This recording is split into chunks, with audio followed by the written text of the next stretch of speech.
Et donc l'idée au départ d'essayer de développer les pipards sur la NASH, c'était de se dire on a cette activité sur la NASH dans le foie, mais on a aussi, grâce aux activités des pipards, une activité par exemple sur les lipides, une activité sur les triglycérides, HbA1c également. Et c'est quelque chose qu'on voit dans cette maladie, c'est-à-dire que souvent les médecins disent qu'il n'existe pas de patients qui soient des purs patients NASH. En général, c'est ce que disait le professeur dans son intervention, les patients NASH, ils sont aussi en surpoids, voire obèses, ils ont du diabète, ils peuvent avoir du cholestérol, etc.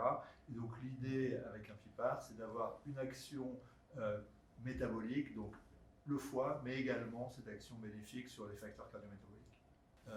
Nous, notre approche philosophiquement, ça a été de se dire la résolution de la NASH c'est la maladie, et la NASH c'est le moteur de cette maladie. Il y a des gens qui ont utilisé par exemple la métaphore du train en disant la NASH c'est la vitesse à laquelle le train se déplace, et la fibrose c'est combien de kilomètres il a fait. Donc l'idée quand on joue sur la fibrose, c'est de faire reculer le train.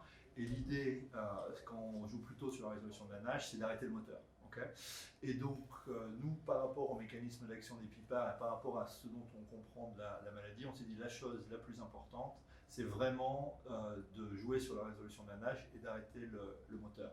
Ce qu'on sait, c'est que le foie est un organe qui se régénère tout seul. Donc, à partir du moment où on réussit à enlever la NASH, normalement, le foie pourrait de lui-même améliorer la fibrose. Si la maladie peut toucher les enfants, c'est important de savoir comment cette population spécifique réagit, et en particulier avoir des éléments sur la tolérabilité et la safety du produit. Et ça, pour en être sûr, il faut l'avoir testé dans des populations pédiatriques. Dans le cadre de la NASH, et c'est assez préoccupant, on constate qu'il y a une augmentation des nombres de cas chez les enfants, et en particulier avec des alimentations qui sont trop riches en sucre, et le fait qu'il y a des modes de vie parfois un peu plus sédentaires, on note de plus en plus de cas d'obésité chez les enfants relativement jeunes, et donc de NASH, puisque ça va quand même avec l'obésité, donc de cas de NASH chez les enfants.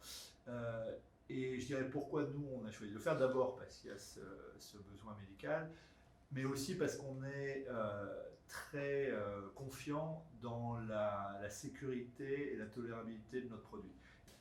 Les patients sont en général assez réticents, et de toute façon, il n'y a pas assez de médecins pour faire des biopsies à tous les patients qu'il faudrait diagnostiquer dans la NASH. Comme la NASH est une maladie assez massive en termes de prévalence, donc il fallait trouver une manière plus simple de diagnostiquer.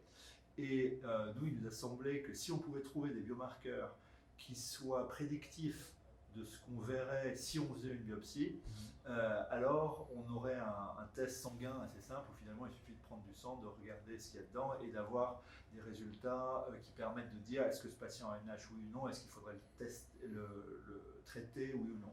Donc c'était la logique du développement du programme diagnostique chez Genshin, c'est de trouver une alternative à la biopsie.